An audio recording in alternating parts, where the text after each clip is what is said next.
பிரச்சனைகளோட நம்ம வந்து நிறைய இடத்துல எதிர்பார்ப்புகள் இருந்துச்சு. மக்கள் வந்து இந்த இடத்துல வரணும் அப்படிங்கிற மாதிரி நிறைய பேர் எதிர்பார்த்தாங்க. தூத்துக்குடியை பார்த்தீங்கன்னா பரப்பளவு ஜாஸ்தி. ஸோ நம்ம மோஸ்ட் ஆஃப் த டைம் ட்ராவலிங்லேயே அடி ஆயிடுது, அந்த மாதிரி போயிடுது. ஸோ அதுக்கப்புறம் ஒவ்வொரு ஊருக்கு போகும்போது அந்த டைம் நம்மளுக்கு வந்து பத்தலை, அந்த மாதிரி தான். ஸோ நாட்கள் கம்மி, ஏரியா ஜாஸ்தியாக இருந்துச்சு, we can cover everything, அந்த மாதிரி ஆயிடுச்சு. ஸோ இதுதான் கொஞ்சம் ஒரு சேலஞ்சிங்காக இருந்துச்சு. இப்போ எங்கள் விருதுநகர் மாவட்டத்தில் எடுத்துக்கிட்டிங்கன்னா அங்கே 5வது இடத்துல விவசாய சின்னம், 6வது இடத்துல மைக் சின்னம் கொடுத்து கொஞ்சம் மக்களை வந்து புலம்புறதுக்காக ஏதோ பண்ணியிருந்தாங்க. அந்த மாதிரி தூத்துக்குடி ஏதாவது பண்ணியிருந்தாங்களா? என்னோட நம்பர் 8 அப்படின்னா அவங்களோட நம்பர் 10. ஸோ 2 நம்பர்ஸ் கீழே தான் கொடுத்துருந்தாங்க. அது மட்டும் இல்லாமல் எப்படின்னா மைக் சிம்பிள் பார்த்தீங்கன்னா நம்மளுக்கு வந்து இப்போ யூஸ் பண்ணுற மைக் கொடுக்கல, மைக் தான் கொடுத்துருந்தாங்க. எனக்கு மேலே இருந்த நம்ம சுயேட்சை கேண்டிடேட் இருந்தாங்க, உங்களுக்கு என்ன கொடுத்துருந்தாங்கன்னா டார்ச் லைட் கொடுத்துருந்தாங்க. அது எப்படி ரிசம்பிள் ஆச்சுன்னா இப்போ நம்ம யூசேஜில் இருக்கிற மைக் மாதிரி ரிசம்பிள் ஆச்சு. ஸோ அது ஒரு கன்ஃபியூசிங் ஃபேக்டர் அப்படிங்கிறது வந்து எனக்கு வந்து நார்மல் பர்சன்ஸே சொன்னாங்க. வெயில் வந்து தாக்கம் அதிகமாக இருக்குது அந்த பரப்புரை பண்ணுற நாட்கள், அதெல்லாம் நீங்கள் எப்படி சமாளிச்சிங்க? அதான் சொன்னேன் இல்லையா, மார்னிங் வந்து கொஞ்சம் டிஃபிகல்ட்டாக தான் இருக்கும். உடனே மக்களையும் பார்க்க முடியாது, ரொம்ப மக்களை பார்த்தா தான் நம்மளுக்கு ஒரு பூஸ்ட் ஆஃப் எனர்ஜியே கிடைக்கும். ஸோ மக்களை பார்க்க முடியாது, வெயில் தாக்கமும் இருக்கும். பட் அதுக்கு அப்படியே ஆப்போசிட்டாக நம்ம ஈவினிங் ஆனோன்னா நம்ம வி கேன் ரீச், நிறைய மக்களை சந்திக்க முடியும். அவங்களோட எனர்ஜி நம்மளுக்கு ஒரு பூஸ்டாக இருந்துச்சு.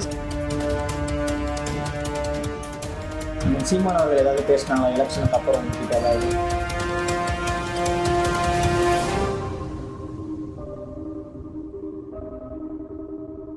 தமிழர்கள் அத்தனை பேருக்கும் வணக்கம்.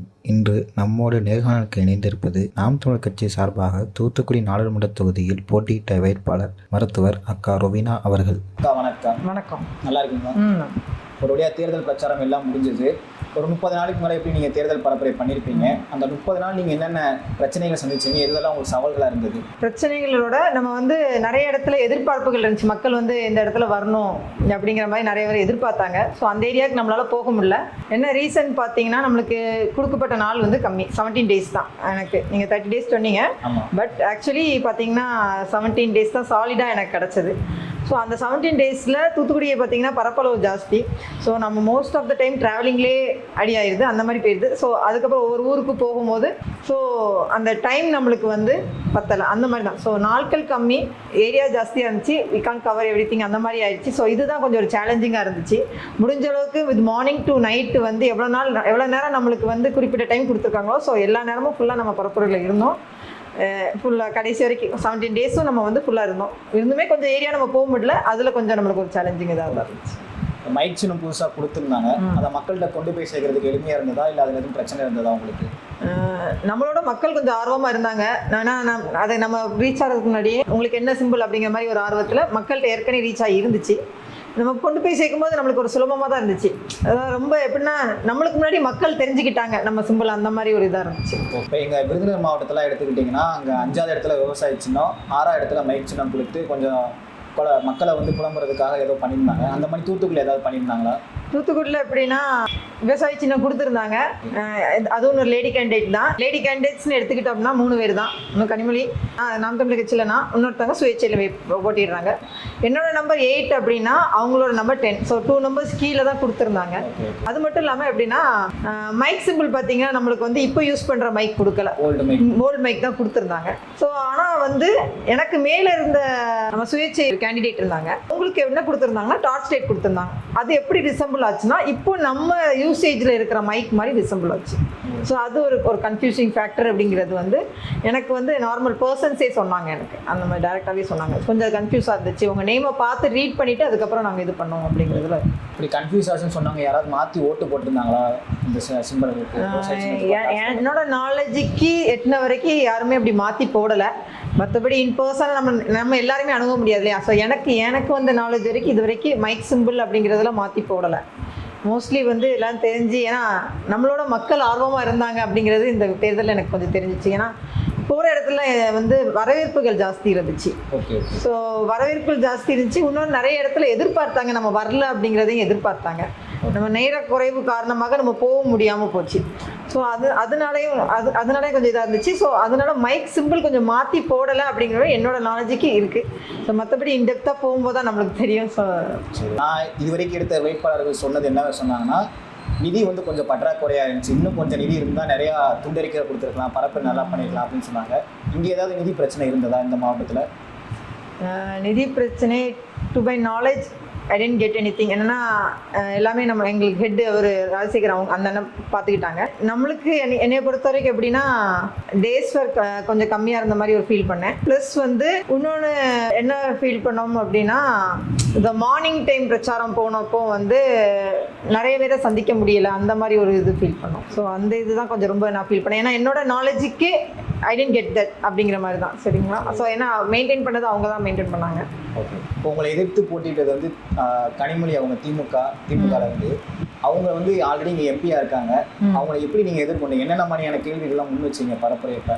பரப்புரையோட மெயினாக அவங்களுக்கு நம்ம முன் வச்சது எப்படின்னா, அவங்க போன தேர்தல் வாக்குறுதி சொல்லியிருந்தது வந்து டாஸ்மாக் முழுவும் அப்படிங்கிறது. ஸோ அவங்க எதுவுமே பண்ணலை. ஸோ அதுதான் நம்ம முன் வச்சோம். ஏன்னா நம்ம நாம் தமிழர் கட்சியிலே பார்த்தீங்கன்னா நம்மளோட மேனிஃபெஸ்டோவில் அது இருக்குது. ஸோ அது ஒரு இதாக இருக்கிறோம். ஸோ அதை சார்ந்து பார்த்தீங்கன்னா பனை தொழில், ஏன்னா அவங்க வந்து குலசேகரப்பட்டினத்தில் ராக்கெட் இது பண்ணுறாங்க, கொண்டு வர்றது பனை தொழில் எல்லாத்தையும் அழிச்சிட்டு அந்த சுற்றி உள்ளதை இது பண்ணி டிஸ்ட்ராய் பண்ணிட்டு அது போக மீனவ கிராமம் அங்கேயே வேக்கேட் பண்ணுற அப்படிங்கிற மாதிரி சொல்கிறாங்க. ஸோ இந்த மாதிரி இதை தான் இது பண்ணுறாங்க. நம்ம என்ன இது பண்ணுறோம்னா கடலும் கடல் சார்ந்த இடமும் மீனவர்களுக்கு சொந்தம் அந்த கோட்பாட்டை முன்வைக்கிறோம். ப்ளஸ் பனைமர தொழில், அது பனை சார்ந்த இது பனை மரங்கள் எல்லாத்தையும் வந்து நம்ம வந்து ஃபர்ஸ்ட் ப்ரியாரிட்டி கொடுக்குறோம். ஸோ இதுதான் நம்ம வந்து முன் வச்சு நம்மளோட தேர்தல் வாக்குறுதிகள் இருந்துச்சு. இப்போ நாளைக்கு நாம் தமிழர் கட்சி அங்கீகரிக்கப்பட்ட கட்சியாக மாறிச்சுன்னா உங்களுக்கு விவசாய சின்னம் வேணுமா இல்லை மைக் சின்னம் வேணுமா? உங்களோட விருப்பம்?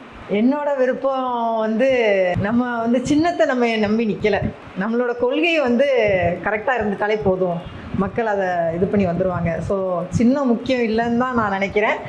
பட் என்னோட இது பட் எது கொடுத்தாலும் மக்கள் வந்து கிவிங் எ சேஞ்ச்னா மக்கள் அந்த சேஞ்சை நோக்கி வருவாங்க. ஸோ சின்னம் வந்து பேஸ் கிடையாது, நம்மளோட கொள்கைகள் தான் முக்கியம் அப்படிங்கிறத நம்ம நினைக்கிறோம். இல்லை அது பொதுவாக உங்களுக்கு பிடிச்சது என்ன சின்னக்கா? விவசாய சின்னமா இல்லை மைக் சின்னமா?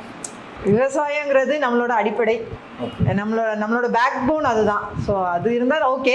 வெயில் வந்து தாக்கம் அதிகமாக இருந்தது அந்த பரப்புரை பண்ணுற நாட்கள், அதெல்லாம் நீங்கள் எப்படி சமாளிச்சிங்க? அதான் சொன்னேன் இல்லையா, மார்னிங் வந்து கொஞ்சம் டிஃபிகல்ட்டாக தான் இருக்கும். இன்னொன்று மக்களையும் பார்க்க முடியாது, ரொம்ப மக்களை பார்த்தா தான் நம்மளுக்கு ஒரு பூஸ்ட் ஆஃப் எனர்ஜியே கிடைக்கும். ஸோ மக்களை பார்க்க முடியாது, வெயில் தாக்கமும் இருக்கும். பட் அதுக்கு அப்படியே ஆப்போசிட்டாக நம்ம ஈவினிங் ஆனோன்னா நம்ம வி கேன் ரீச் நிறைய மக்களை சந்திக்க முடியும். அவங்களோட எனர்ஜி நம்மளுக்கு ஒரு பூஸ்டாக இருந்துச்சு. ஸோ அந்த மார்னிங் பரப்புரை வந்து இருந்தாலும் ஆனாலும் அந்த ஈவினிங் நோக்கி போகும்போது அடுத்து நம்ம பார்ப்போம் அப்படின்னு ஒரு இதில் போகும்போது அது ஒரு அந்த ஈவினிங் எண்ட் ஆஃப் த டே முடியும் போது நம்மளுக்கு ஒரு எனர்ஜி பூஸ்ட்டாக தான் கொடுக்கும். ஸோ நெக்ஸ்ட் டே நம்ம வருவோம் அப்படிங்கிற மாதிரி ஒரு இதாக இருந்துச்சு. இப்போ உங்களுக்கு ஒரு சில பேர் தகவல் சொல்லியிருப்பாங்களா, நான் உங்களுக்கு தான் போட்டேன், இந்த மாதிரி ராணுவ அதிகாரிகள் அந்த மாதிரி யாராவது உங்களுக்கு சொன்னாங்களா, நான் உங்களுக்கு தான் போட்டிருக்கேன் அப்படின்னு சொல்லி? ஏதாவது எனக்கு தான் போதே என்னோட க்ளோஸ் சர்க்கிள்ஸ், என் ஃப்ரெண்ட்ஸ் சர்க்கிள்ஸ் அந்த மாதிரிலாம் நிறைய பேர் சொன்னாங்க. மற்றபடி கொஞ்சம் இப்போ நம்ம தேர்தல் முடிஞ்சு 1 வீக் ஆயிடுச்சு, நம்ம ரிட்டர்ன் டு ரெகுலர் டேஸ் இது பண்ணிட்டோம். ஸோ அப்படி இப்போ கடைகளுக்கு போனாலும் யாராவது திடீர்னு பார்த்தாங்கன்னா அவங்கள பார்த்துருக்க மாட்டோம், அவங்களே வந்து கூப்பிட்டு நான் உங்களுக்கு தான் போட்டோம் அப்படின்னு சொல்லும் போது ஒரு ஹாப்பியாக இருக்குது. அது அந்த போகிற இடத்துல பார்க்கும்போது தெரியாத ஆட்கள் நம்மளை கூப்பிட்டு உங்களுக்கு தான் போட்டோம் அப்படின்னு சொல்லும் போது கொஞ்சம் ஒரு ஹாப்பியாக இருக்குது. இந்த வாட்டி தூத்துக்குடியில் பார்த்தீங்கன்னா வெறும் 59% தான் வாக்குப்பதிவு நடந்திருக்கு. இது எதனால் நினைக்கிறீங்க? மக்கள் ரொம்ப கோபமாக இருக்காங்கன்னு நினைக்கிறீங்களா, இல்லை திமுகவே வரட்டும் அப்படிங்கிறனால அவங்க அவ்வளோதான் ஓட்டு போட்டுருக்காங்களா மக்கள்? நிறைய இடத்துல என்ன கேள்விப்பட்டோம் அப்படின்னா ஓட்டுக்கு வந்து டிஎம்கே வந்து 300 rupees கொடுத்துருக்காங்க, ஏடிஎம்கே ஒன்றுமே கொடுக்கல அப்படிங்கிற மாதிரி கேள்விப்பட்டோம். இதில் வந்து பாதி இடத்துல இந்த 300 ரூபா கூட போய் சேரல அப்படிங்கிற மாதிரி சொன்னாங்க. ஸோ இதனால என்னன்னா பாதி கிராம சைடு சிட்டி சைடு எல்லாமே ஹோட்டல் தூத்துக்குடியிலையுமே எப்படின்னா நிறைய பேர் காசு கொடுக்காதனால பாதி பேர் போடல. இன்னொரு சில பேர் எப்படின்னா ஓட்டுக்கு 300 ரூபா தான் கொடுத்துருக்காங்களா அப்படிங்கிற மாதிரி ஒரு விரத்திலையும் போடல. ஸோ இந்த எப்படின்னா ஓட்டு வந்து அவங்களோட ஒரு உரிமை அப்படிங்கிறத தாண்டி இப்போ ஓட்டுக்கு காசு கொடுத்தா தான் போட வருவோம் அப்படிங்கிற ஒரு நிலைமையை ஏற்படுத்தி வச்சுருக்காங்க. ஸோ இதுவே வந்து ஒரு கேள்விகரமான ஒரு இதாக இருக்குது. ஸோ இது மாறணும், இந்த நிலைமை கொஞ்சம் மாறணும். இன்னொன்று எப்படின்னா மக்கள் வந்து ஓட்டு வந்து நம்மளோட வலிமை அப்படிங்கிறத புரிஞ்சு நம்மளை, ஏன்னா அரசியல் வந்து ஒரு தனிநபருக்குள்ள எல்லாருக்குள்ளேயும் தான். ஸோ அப்படிங்கிறப்போ எல்லாருமே வந்து முன்னின்று நம்ம வந்து அவங்கள வந்து யார் நம்மளை வந்து ஆட்சி செய்யணும், யார் நம்மளுங்களோட குரலாக இருக்கணும் அப்படிங்கிறது மக்கள் டிசைட் பண்ணணும். அவங்களுக்கு வந்து சேர்ற மணியோ இல்லைன்னா இவங்க தான் கொடுத்தாங்க இவங்களுக்கு தான் போடணும் அப்படின்னு இல்லாமல் அவங்க வந்து யார் நம்மளுக்கு வந்தால் நம்ம நல்லா இருக்கலாம் அப்படின்னு டிசைட் பண்ணி வாக்கு செலுத்தணும்னு நான் வந்து விரும்புகிறேன். நீங்கள் நாளைக்கு வென்றுட்டீங்கன்னா இந்த தொகுதி மக்களுக்கு என்னென்னலாம் செய்வீங்க? நீங்கள் மெயினாக பார்த்தீங்கன்னா தூத்துக்குடி எடுத்துட்டோம் அப்படின்னா ஸ்மார்ட் சிட்டி சொல்கிறாங்க. ஓகே. ஸ்மார்ட் சிட்டிங்கிறது வந்து எப்படின்னா ஒரு பேரில் மட்டும்தான் இருக்கே தவிர தூத்துக்குடியோட பேசிக் நெசசிட்டி கூட தூத்துக்குடிக்கு வந்து அவங்க தரல யாருமே. ட்ரிங்கிங் வாட்டராக இருக்கட்டும், ஒரு சாலை வசதியாக இருக்கட்டும், ஸ்ட்ரீட் லேம்ப்ஸு, அப்புறம் ட்ரைனேஜ் ஃபெசிலிட்டி, எதுலேயுமே நான் வந்து பரப்புரை போன இடத்துல நான் பார்த்தது மெயின் எப்படின்னா எந்த ஊர்லேயுமே ஒழுங்காக ப்ராப்பரான ட்ரிங்கிங் வாட்டர்ஸ் கிடையாது, சாலை வசதி கிடையாது. தூத்துக்குடியில் எடுத்துக்கிட்டிங்கன்னா அந்த மெயினாக 2 இடத்துல மட்டும் கொஞ்சம் வச்சுருக்காங்க, அப்படிதான். மற்றபடி உள்ள இடத்துக்கு எந்த இடத்துக்குள்ளே போனாலும், ஸ்ட்ரீட்ஸ்குள்ளே போனாலும் எங்கேயுமே இது கிடையாது. ஸோ அது கொஞ்சம் நம்ம வந்து ஃபஸ்ட்டு ப்ரியாரிட்டி கொடுக்கணும். அப்புறம் வாட்டர் மேனேஜ்மெண்ட் இஷ்யூ, இப்போ ரீசெண்டாக ஃப்ளட் வந்துச்சு. ஸோ அது வந்து என்ன மெயின் காரணம் அப்படின்னா நம்ம வாட்டர் மேனேஜ்மெண்ட் அவங்க ரெகுலராக மெயின்டைன் இது பண்ணலை. மெயினாக நீர் அந்த அவங்க ஒழுங்காக ஆற்று படுக்கைகள்லாம் ஒழுங்காக தூர்வாயிருந்தாங்கன்னா நம்மளுக்குள்ளே இவ்வளோ தூரத்துக்கு நம்மளுக்கு பாதிப்பு நம்ம அடைஞ்சிருக்க மாட்டோம். ஸோ அது இப்போ பார்த்துக்கிட்டிங்கன்னா அப்படின்னா நம்மளுக்கு வந்து இப்போ நிறைய இடத்துல வாட்டர் இல்லை, ஸ்கேசிட்டி ஆயிடுச்சு, ட்ரிங்கிங் வாட்டர் கிடைக்கிறது இல்லை. அப்போ வந்திருந்த ஃப்ளட்டை அவங்க நல்லா யூட்டிலைஸ் பண்ணி நம்ம வாட்டரை ஸ்டாக் பண்ணி வச்சுருந்தாங்க அப்படின்னா இப்போ நம்மளுக்கு வந்து அந்த வாட்டர் ஸ்கேசிட்டி இருக்காது, சுத்தமாக இருக்காது. நம்ம இப்போ வி கேன் மேனேஜ் சம்மரை நம்ம இப்போ க்ராஸாக பண்ணிக்கலாம். இப்போ ஏப்ரல் ஸ்டார்டிங்லேயே நான் போகும்போதே வந்து நிறைய இடத்துல தண்ணி இல்லை. ஸோ இப்போ போக போக தண்ணி நம்மளுக்கு ரெகுலராக அந்த முனிசிபல் வாட்டர் வர்றதுமே டேஸ் தள்ளி தான் விடுறாங்க. ஸோ இன்னும் நிறைய இடத்துல அந்த ஃபெசிலிட்டிஸும் கிடையாது. ஸோ அந்த மாதிரி நிறைய ஸ்கேசிட்டி வந்துட்டுருக்கு. இதை அவாய்ட் பண்ணிக்கலாம். ஸோ வாட்டர் மேனேஜ்மெண்ட்டை முதல் இஷ்யூவாக நான் கொண்டு வரணும்னு விரும்புகிறேன். சீமான் அவர்கள் ஏதாவது பேசினாங்களா எலெக்ஷனுக்கு அப்புறம் உங்ககிட்ட? ஏதாவது எலெக்ஷனுக்கு அப்புறம் நான் ஒன்றும் அண்ணனை டேரெக்டாக மீட் பண்ணலை. பார்ப்போம், நம்ம ஜூன் 4க்கு வெயிட் பண்ணுவோம், பார்ப்போம். வெற்றி பெற எங்கள் வலைவலி சார்பாக வாழ்த்து தெரிவிச்சுக்கிறோம். எங்களோடு இணைந்து பல்வேறு கருத்துக்களை பகிர்ந்தமைக்கு நன்றி.